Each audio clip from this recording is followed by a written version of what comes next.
এক লোক প্রশ্ন করছে হুজুরের কাছে, হুজুর যে কয়টা সুন্নত একত্রিত হইলে একটা ফরজ সমপরিমাণ হবে? হুজুর কয়, এই প্রশ্ন বোঝার আগে আমাকে তোমার একটা প্রশ্ন করতে হবে, ওই প্রশ্ন যদি তুমি বোঝো তাহলে এটা বুঝা যাবে। লোকটা তো অবাক হয়ে গেছে, এটা আবার কেমন উত্তর আর কেমন প্রশ্ন? একটা প্রশ্ন বুঝতে হইলে আমাকে আরেকটার উত্তর দিতে হবে। হুজুর বলতেছে, কয়টা আম গাছ মিলাইলে একটা তাল গাছ হবে? কথা বুঝছেননি? আপনারা বলেন তো, আপনাদের এলাকায় কয়টা তাল গাছ মিললে একটা আম গাছ হয়?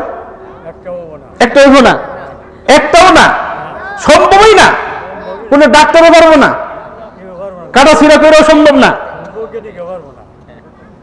তাহলে বুঝা গেল আমার কথা আপনারা বুঝতেছেন। আলহামদুলিল্লাহ বলেন। হুজুরের কাছে প্রশ্ন, এমন উদ্ভট প্রশ্ন করার লোকও সমাজে আছে না নাই? এমনি খালি খোঁচাখুচি, ইসলাম নিয়ে খোঁচাখুচি, অমুক তমুক, এই প্রশ্ন সেই প্রশ্ন, যেগুলো কোনো কাজের না, এরকম প্রশ্ন করে না পাবলিকের অভাব নেই, আছে না নাই? হুজুরের কাছে প্রশ্ন, হুজুর কয়টা সুন্নত মিলাইলে একটা ফরজের সমপরিমাণ হবে? হুজুর বলে, কয়টা আম গাছ মিলাইলে একটা তাল গাছ হবে? ওই প্রশ্নকারী ব্যক্তি বলে, এটা তো কোনোদিন সম্ভব না। হুজুর বলে, তাহলে হাজার হাজার সুন্নত মিলাইলেও একটা ফরজের ধারে কাছেও আসতে পারবে?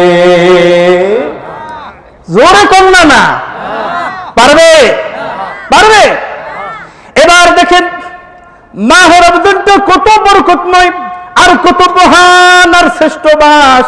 আল্লাহর নবী বলে, ওরে আমার উম্মতের দল, তুমি যদি একটা নফল, একটা সুন্নত, একটা মুস্তাহাব যা কিছু করো, এই আমলটাকে আল্লাহ এই মাসের খাতিরে তোমার আমল নামায় এত উচ্চ আসনে উঠায়া দিবে।